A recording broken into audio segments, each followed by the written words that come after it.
Hi, this is AJ. Welcome to episode 56 of Here's What I Watched. In this episode, I want to talk about the movie A Quiet Place Day One. This movie is a prequel to the first two A Quiet Place movies, and in this movie you're seeing how the alien invasion began, but you're seeing it happen in New York City, which is one of the loudest cities on Earth filled with some of the mouthiest people you'll find anywhere.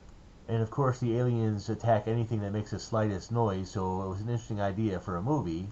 I do have my problems with this movie, but I did like it and I do recommend it. One of the main problems I have is that we've already seen how the alien invasion started in the flashback scene we got at the beginning of A Quiet Place Part 2, which was an amazing scene, and none of the stuff we see happening in this movie really holds a candle to how great that flashback scene in A Quiet Place Part 2 was.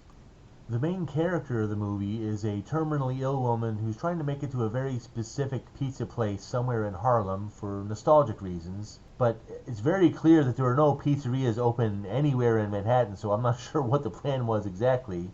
And she has an emotional support animal with her, a cat named Frodo, that's quiet to the point of not being believable. I mean, yeah, there's one scene where it purrs a little bit, but it never meows one time, it never hisses at anything, it never makes that weird yowling noise that they make sometimes, it never coughed up one hairball or pushed anything off of anything else, or even complained when it was underwater at one point.